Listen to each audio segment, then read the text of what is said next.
Trading में पैसा कमाना बच्चों का खेल नहीं है। सब लोग ये सोचते हैं कि बहुत आएंगे और हो जाएगा, लेकिन नहीं होता। मैं इसका सॉल्यूशन बता रहा हूँ आपको। माइंड बॉडी मार्केट्स के साथ मैं हूँ अर्पित शर्मा। हम ट्रेडिंग में कैसे आपको प्रॉफिटेबल बनाना है, इसके टिप्स एंड ट्रिक्स बता रहे हैं, जो कि आपको फॉलो करने के लिए अपने ट्रेडिंग में इजीली स्टेप बाय स्टेप हर एक चीज़ में प्रॉफिटेबल आउटकम निकालने के लिए हेल्प करता है। अब मैं आपको आज जो बता रहा हूँ वो ये है कि ट्रेडिंग में कौन सा मार्केट चूज़ करना एक बहुत बड़ी डिफिकल्टी है लोगों की। पहली बात तो है कि हर मार्केट में चलने वाली स्ट्रैटेजी कॉमन नहीं होती। अगर किसी एक चार्ट पे कोई स्ट्रैटेजी अच्छी चल रही है, इसका मतलब ये नहीं है कि किसी और चार्ट में भी वो अच्छी चलेगी। ये सोचना ही गलत है कि कोई भी एक स्ट्रैटेजी हर जगह अच्छी चलेगी। हर चार्ट का एक मूवमेंट है। जैसे यूरो यूएसडी का एक चार्ट है, गोल्ड का एक चार्ट है, जीबीपी यूएसडी, जीबीपी जेपीवाई, ऐसे अलग अलग चार्ट है। ये चार्ट चलते कैसे हैं? कोई एक कंट्री का करेंसी है, वो करेंसी जैसे स्टार्टिंग, और मैं आपको ये अभी क्लियरली बता देता हूँ, बहुत बेसिक चीज़ है। कोई भी करेंसी पेयर जो होता है उसमें दो करेंसी होती है, पहला और आखिरी।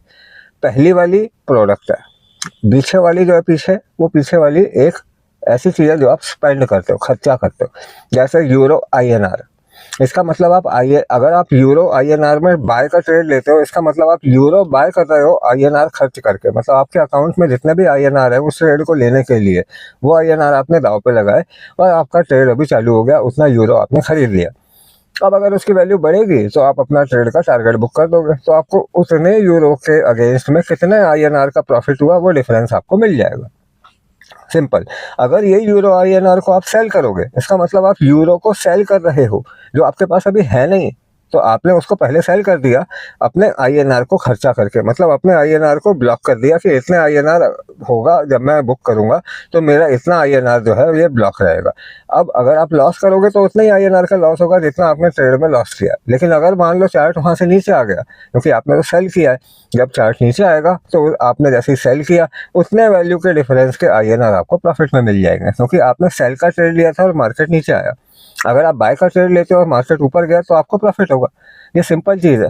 ये करेंसी पेयर में क्या होता है, एक होती है बेस करेंसी और एक होती है कोट करेंसी। बेस करेंसी मतलब आगे वाला, यूरो एग्जाम्पल है यूरो आईएनआर का। तो जो आगे वाली करेंसी है वो आपका प्रोडक्ट है, चाहे आप उसको खरीदो चाहे उसको बेचो, और जो पीछे वाला है वो आप खर्चा करते हो। तो ये चीज़ बहुत बेसिक है। इसको बहुत डिटेल में मैं अगर बताऊं तो इसमें बहुत सारे सीक्रेट है। लोग बाग अकेले इसी अंडरस्टैंडिंग के दम पर पैसा कमाने के लग जाते हैं, अगर उनको इसकी अंडरस्टैंडिंग क्लियर हो गई तो ये चीज़ आपको अगर समझनी है, एकदम बेसिक है। चार्ट का एक एक ट्रिक कैसे आता है तो वो सब चीज़ें मैं क्लियरली अपने वीडियोज़ में लाइव आकर कभी भी बताता रहता हूँ। Take care guys. ऐसी बहुत कॉमन और बहुत छोटे में बहुत ईजी भाषा में समझने के लिए ज्वाइन करो, सब्सक्राइब करो माइंड बॉडी मार्केट्स।